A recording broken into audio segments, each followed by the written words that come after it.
हमारे धर्म गुरुओं का सम्मान सुरक्षित रहना चाहिए, क्योंकि धर्म गुरुओं का सम्मान ही धर्म का सम्मान है।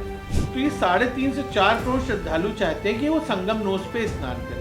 एक वीडियो ये भी है कि जिसमें शंकराचार्य जी के समर्थकों को चोटी पकड़ के घसीटा जा रहा है, और उसी के साथ एक वीडियो ये भी है कि वही समर्थक जो बैरिकेड तोड़ रहे थे। प्रयागराज में मौनी अमावस्या पर शंकराचार्य अभिमुक्तेश्वरानंद जी अपने समर्थकों के साथ गंगा जी में स्नान करने के लिए जा रहे थे, जहां पर उन्हें प्रशासन ने रोक दिया और उसके बाद उन्होंने ये आरोप भी लगाए कि उनके जो समर्थक उनके साथ थे उनके साथ पुलिस ने मारपीट भी की है। इसको लेकर अब प्रयागराज की सरजमी पर विवाद गर्मा चुका है। हमारे साथ लखनऊ के प्राचीन लेटे हुए हनुमान मंदिर के महंत गुरु विवेक तांगली जी हैं। विवेक जी, बहुत बहुत स्वागत है आपका। सर, किस तरह से पूरा जो एक सिनेरियो है आप देख रहे हैं, आप भी एक हिंदुत्व के स्कॉलर हैं, एक शंकराचार्य के साथ, एक स्कॉलर के साथ इस तरह की बदसलूकी होना क्या उचित है? नहीं, बिल्कुल गलत है। और जितना कि मैंने न्यूज़ में देखा और जितना भी मैंने समझ पाया और इंटरनेट के माध्यम से और आप ही लोगों के मीडिया, प्रिंट एंड ये जो मीडिया है इसके माध्यम से देखा, उसके अनुसार इसके दोनों पहलू दिखने में आए हैं मुझे। और पहली बात तो किसी के साथ भी बदसलूकी नहीं होनी चाहिए। ये भारत संविधान परक देश है। संविधान की रक्षा करना प्रशासन की संपूर्ण नैतिक दायित्व है। ऐसे में यदि आप सोचें कि किसी हमारे जो परम पूज्य शंकराचार्य जी, इनके साथ बदसलूकी हुई, गलत हुआ, तो ये मैं कहूँगा कि इस भारतवर्ष के किसी भी व्यक्ति के साथ अगर बदसलूकी हो रही है तो वो गलत हो रही है। और हम तो as a citizen of India की बात करते हैं, और वो तो धर्म पे आसीन एक बहुत सर्वोच्च पद पर बैठे हैं जी। गलत तो हुआ, लेकिन इसके कुछ पहलुओं के ऊपर भी मेरे ख्याल से जांच होनी चाहिए, विचार होना चाहिए कि ऐसी घटना क्यों हुई। क्योंकि मौनी अमावस्या पे केवल हमारे परम पूज्य अभिमुक्तेश्वरानंद जी ही नहीं स्नान करते, बल्कि समस्त अखाड़े, सभी जितने भी आपके जगत गुरु हैं, ये सब स्नान पे जाते हैं। तो ऐसा क्या है कि केवल श्री अभिमुक्तेश्वरानंद जी के साथ ही ऐसा हुआ? तो इस विषय पे जांच का विषय है। क्या ये शासन प्रशासन का सुनियोजित कुछ है कि इनको परेशान करने का, या फिर उनके शिष्यों द्वारा कुछ ऐसा हुआ जिस कारण प्रशासन को रहना पड़ा? तो ये दोनों पहलू को एक्सप्लोर करना बहुत इम्पोर्टेंट। ये प्रशासन ये एक्सक्यूज दे रहा है कि आप जो शंकराचार्य जी थे वो रथ लेकर अपने काफिले के साथ, अपने कौमों के साथ जो है वो संगम नोस पर जा रहे थे। अगर ये रथ लेकर मेला प्रांगण में या उस जगह पर चलना जहाँ पर ये पूरा सेटअप है प्रयागराज में, तो अगर यही एक एक्सक्यूज़ है कि रथ लेकर नहीं जाना है, तो उसी प्रांगण में एक कुछ दूसरे लोग भी हैं, बहुत से ऐसे साधु संत, और एक सतुआ बाबा कर है जो अपनी गाड़ियों के साथ वहाँ पर जा रहे हैं और मशहूर है उन अपने गाड़ियों के लिए, महंगी गाड़ियों के लेकर। तो अगर रथ के साथ जाना, लोगों के साथ जाना, ये इस कारण शंकराचार्य जी को रोका गया, तो फिर दूसरे लोग भी तो हैं जो वहां पर गाड़ियों से पहुंच रहे हैं प्रोटोकॉल के साथ। बिल्कुल सही। अब मैं सतुआ बाबा के विषय में तो बहुत अधिक जानकारी नहीं रखता हूँ। हाँ, ये पता है मुझे मीडिया के माध्यम से कि वो महंगी गाड़ियों में चलते हैं, परंतु वो एक इतर विषय है, उस विषय पे जाने का कोई औचित्य नहीं है जी। और गाड़ियों की बात आपने कहा कि मेला परिसर में, तो गाड़ियों तो मेला परिसर में जाती हैं जी। मैं भी पिछले वर्ष जब गया था तो मेरी भी गाड़ी एक संयमित स्थान तक गई थी जी। उसके बाद मुझे पैदल जाना पड़ा था जी। बात लेकिन यहाँ पर है कि ये जो घटना हुई है जी, ये घटना संगम नोस के पास हुई है। और जैसा कि आप देखें कि संगम नोस बहुत ही नैरो एरिया है जी, और वहां पर जो दबाव है भीड़ का वो मैक्सिमम है। यानी जितने भी श्रद्धालु आते हैं, जैसे कि मुझे जानकारी मिली कि 3.5 से 4 करोड़ श्रद्धालुओं ने मौनी अमावस्या के दिन स्नान किया जी। तो ये 3.5 से 4 करोड़ श्रद्धालु चाहते हैं कि वो संगम नोस पे स्नान करें, जबकि ऐसे संभव नहीं हो पाता है। बहुत से लोग पहले कर लेते हैं भीड़ की वजह से, या बहुत से बीच में कर लेते हैं जी। तो संगम नोस पे ये घटना घटी है, और मुझे पिछले 10-15 वर्षों का जहाँ तक इसका कुंभ का अनुभव है या अधिकारियों से मुझे ज्ञात है कि संगम नोस पर किसी भी शंकराचार्य जी का रथ या वाहन नहीं जाता है।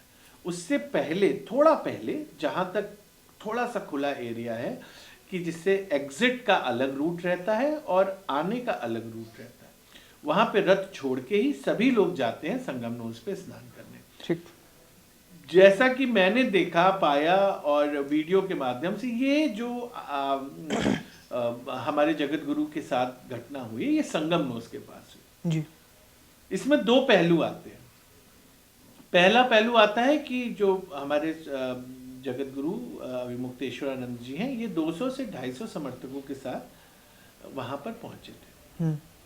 दूसरा पहलू होता है, ये एक रूटीन वर्क है जिसके ऊपर पुलिस प्रशासन सभी अखाड़ों से, सभी जगत गुरुओं से पूर्व में जाके सूचना लेके उनका समय और उनके आने वालों के साथ, उनके साथ कितने श्रद्धालु हैं, उनकी संख्या और उन सब का डेटा रखते हैं कि जिससे वहां पर कोई अव्यवस्था ना हो। जी।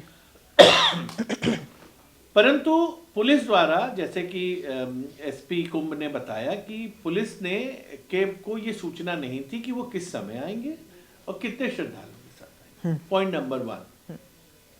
पॉइंट नंबर 2, पुलिस की ही सीसीटीवी कैमरे में जो कुछ मैंने 1-2 सीसीटीवी का देखा, जो जिसमें जो पब्लिक वीडियो बना लेती उसने डाला था कुछ रील्स में, कि उनके समर्थक बैरिकेड तोड़ देते।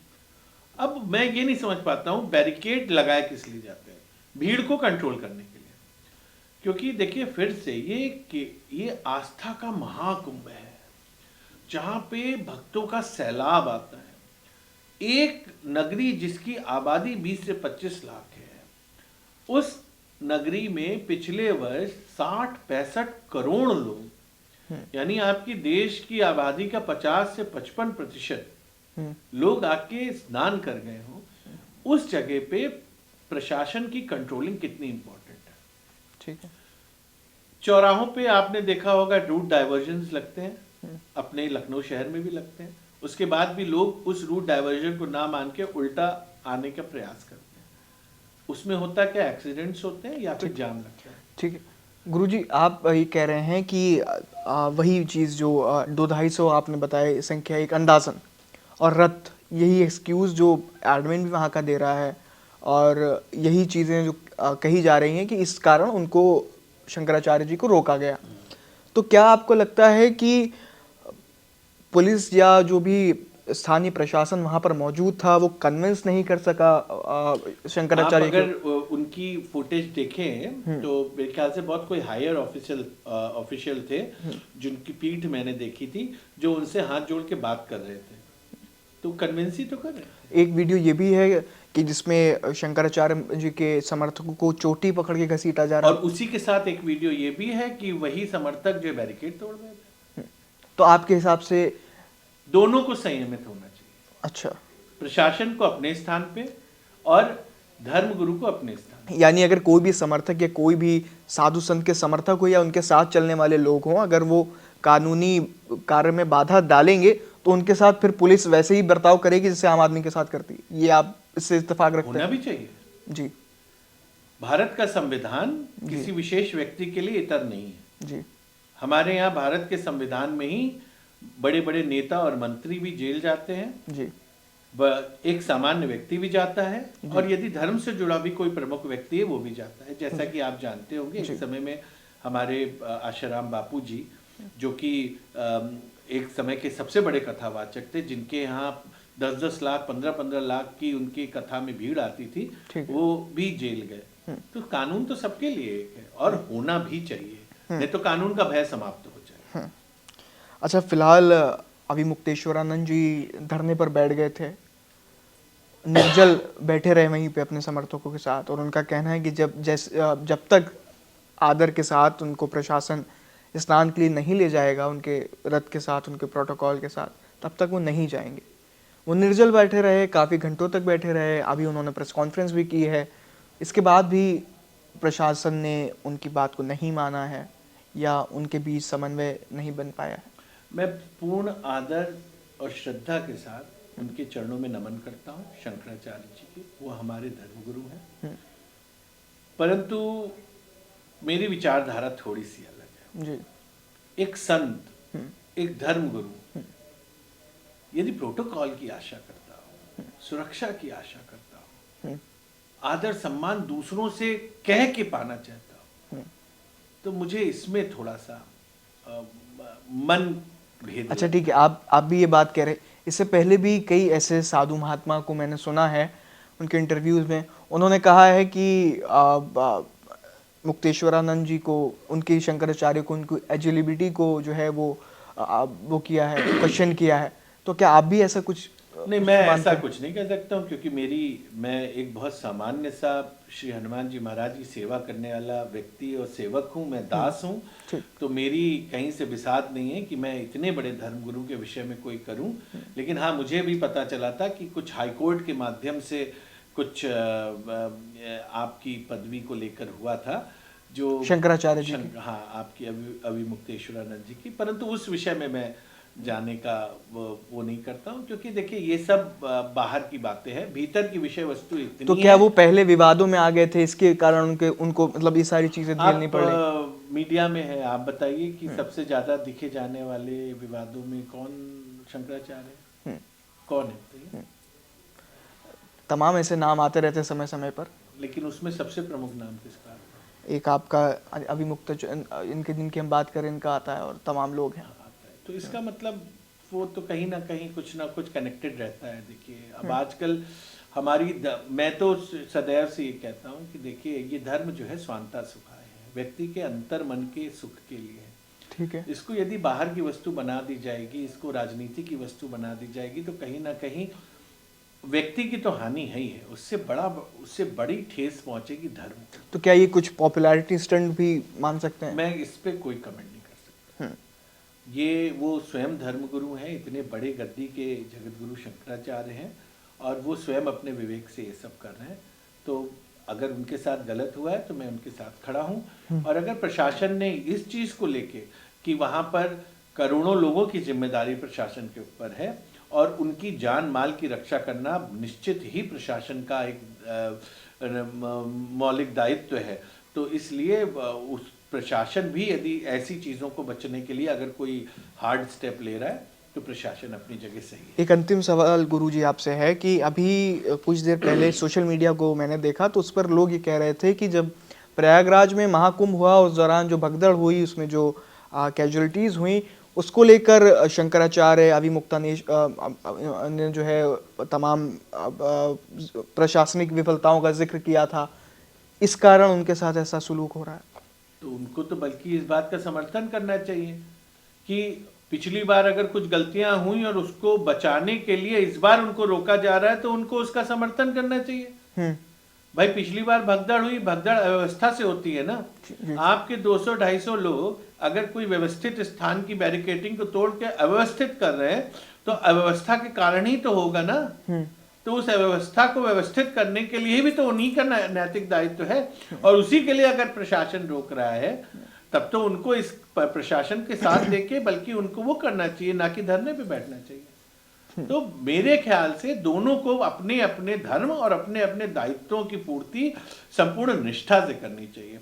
और अगर पुलिस ने ये किसी बाहरी भेद से या राजनीति से प्रेरित होकर किया है तो निश्चित निंदनीय है, क्योंकि हमारे धर्म गुरुओं का सम्मान सुरक्षित रहना चाहिए, क्योंकि धर्म गुरुओं का सम्मान ही धर्म का सम्मान है। और उसके लिए हम सब लोग एक कतार में पंक्तिबद्ध रूप से खड़े हैं, परंतु धर्म गुरुओं को भी ये ध्यान रखना चाहिए कि जहाँ पर देश की बात है, राष्ट्र की बात है, तो वहाँ पे नेशन फर्स्ट है। तो देखिए प्रयागराज में जो कुछ भी शंकराचार्य के साथ हुआ, उसके बाद वहाँ पर थोड़ा बहुत विवाद गर्मा गया है। फिलहाल प्रशासन इस पूरे मामले को मैनेज कर रहा है, तो वहीं दूसरी तरफ जो शंकराचार्य जो हैं वो धरने पर बैठ चुके थे, उन्होंने प्रेस कॉन्फ्रेंस भी की है। अब देखने वाली बात होगी कि इस पूरे विवाद का क्या निष्कर्ष निकलता है। लखनऊ से सहयोगी अभिजीत के साथ बतकही चौक के लिए Ehsan Rizvi. This video is sponsored by Ram Ram Group of Companies. को sponsored by nature house and भैया जी सिल्वर कोटेड इलायची।